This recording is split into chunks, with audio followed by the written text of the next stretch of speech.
सोमवारी अनेक बाजार समित्यांमध्ये बाजारभाव वाढले. विशेषतः नाशिक जिल्ह्यामध्ये 1 ते 2 रुपयांनी वाढले आणि आजही कांदा बाजारभाव वाढीची चांगली बातमी आहे.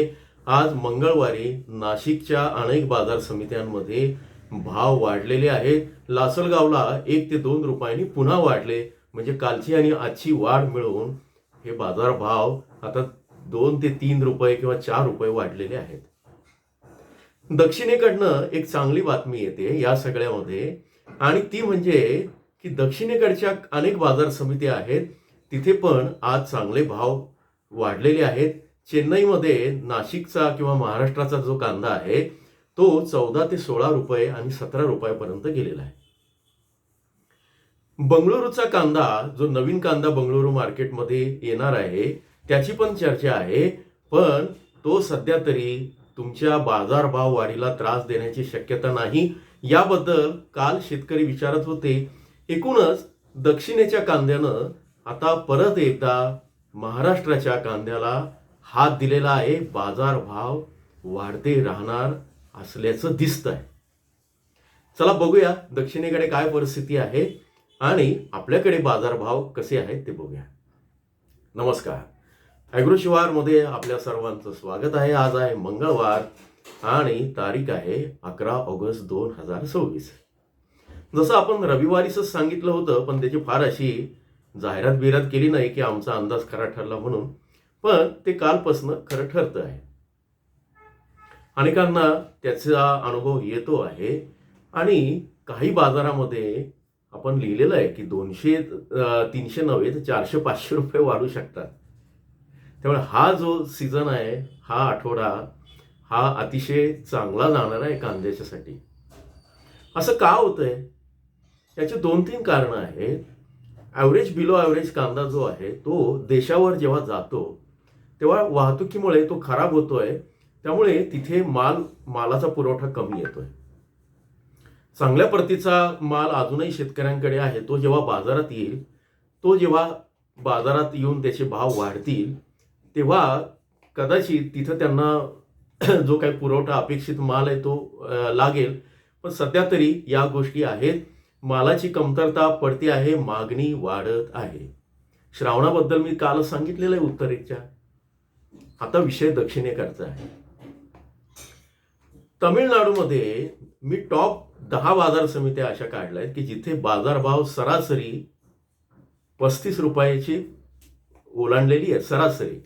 आणि तुमच्या मनात जो 40 रुपयांचा भाव होता तो आता तामिळनाडूमध्ये गाठलेला आहे. तेलंगणामध्ये पण आहे आणि कर्नाटकमध्ये काय परिस्थिती आहे बघूया.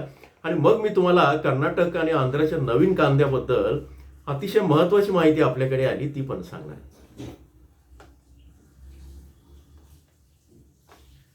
आता तामिळनाडूमध्ये उजावर संदाई अरुप्पुकोटई नावाची बाजार समिती आहे. 35 रुपये सरासरी. दिंडीगुल उजावर संदाई 35 रुपये. गांधीग्रामम 35 रुपये. कांचीपुरम 35 रुपये. मेलापालयम हे तिरुनेलवेली, मला जिल्हा आणि या सगळ्या नावं घ्यायला थोडं अवघड होतंय, समजून घ्या, 35 रुपये. नरवरी कुप्पम उजावर तिरुवल्लूर हे 35 रुपये. तिरुपत्तूर 35 रुपये. कांचीपुरम 35 रुपये. दिंडीगुल 35 रुपये. तंजावर 35 रुपये. आता हे जे मार्केट आहेत हे 35 रुपये सरासरी बाजारभाव असलेले टॉपचे मार्केट आहे चेन्नईमध्ये. आता असं आहे की इथे आणखी आहे तेलंगणामध्ये अलवाल येथे 34 रुपये आणि मेहदीपट्टणम रैतू बाजार इथे 30 रुपये सरासरी कांदा विकला जात आहे. आणि अनेक बाजार समित्या अशा आहे की जिथे 30 रुपयांची सरासरी नोंद आहे. ती सगळी आपण वाचून दाखवली तर वेळ होऊ शकतो. आता तामिळनाडूच्याच कुठल्या बाजारामध्ये 40 आणि 45 ओलांडली आहे कांद्यानं ते बघूया. आता मी जिल्ह्याचं नाव वाचतो, बाजार समिती काही वाचत नाही. पुदुकोट्टई 47 रुपये हे जास्तीत जास्त बाजारभाव आहे. माफ करा, सरासरी बाजारभाव आहेत. सरासरी बाजारभाव 45 कुठले आणि 35 कुठले ते मी सांगतोय. आता पुट्टुकोट्टईमध्ये दुसरी एक बाजार समिती आहे, अरनथांगी, इथे पुन्हा 47.5 रुपये. त्याच्यानंतर उजावर संदाई याच जिल्ह्यामध्ये 47.5 रुपये.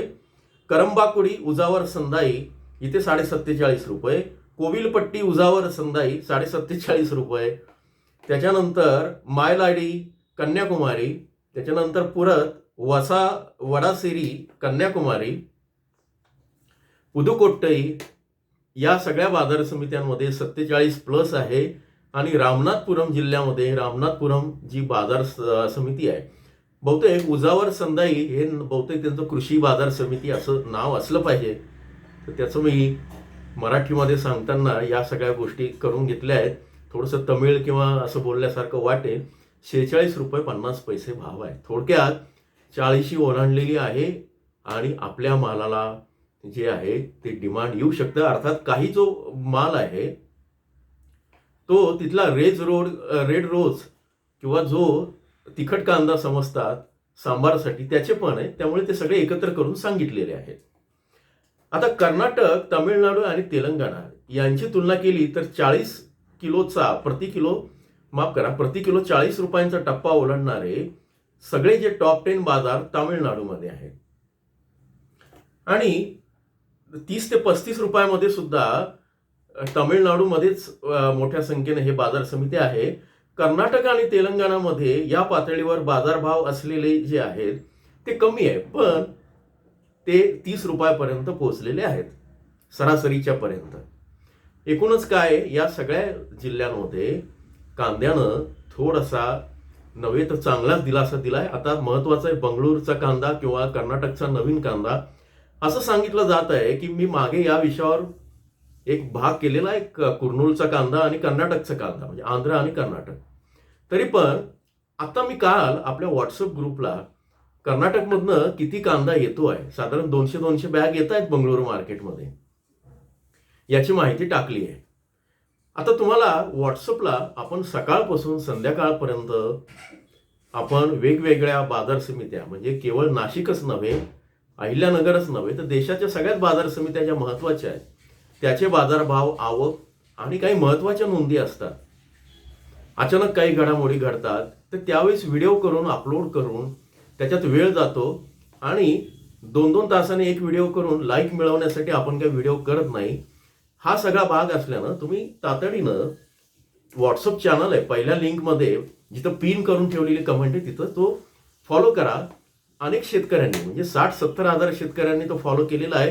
ही माहिती पूर्णपणे मोफत आहे, त्याच्यासाठी पैशाची गरज नाही. तुम्ही ते चॅनल फॉलो केलं की तुम्हाला ते मिळेल. ॲग्रो शिवारचा व्हॉट्सअप चॅनल.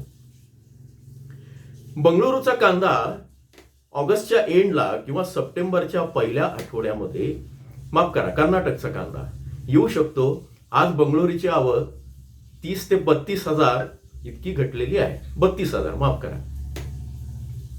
तर थोडक्यात काय, तुमचा 15 ऑगस्टच्या नंतरचा भाग बाजारभाव कमी होणार नाहीत. अगदी डिटेल पाहिजे असेल की बाबा किती रुपये बाजारभाव जाऊ शकतील या जिल्हावार, नाशिकमध्ये, नगरमध्ये, पुण्यामध्ये, तर तुम्ही मेंबरशिपच्या व्हिडिओला क्लिक करा. तिथे आपण कांदा विकायचा, ठेवायचा किंवा काय करायचं याच्यासह जिल्हावार रेंज दिलेली आहे. आतापर्यंतचे अंदाज खरे ठरलेले आहेत. तर पुढचे पण अंदाज आपण डेटाच्या आधारावर देत असतो, ते पण आपण देणारच आहोत तिथे. सध्या तरी आज मंगळवारची सकारात्मक बातमी आहे दक्षिणेकडनं. जोडून राहा. पुढच्या सत्रात पुन्हा भेटूया. विंचूरहून मी तुमचा कृषी मित्र पंकज जोशी, विंचूर. नमस्कार.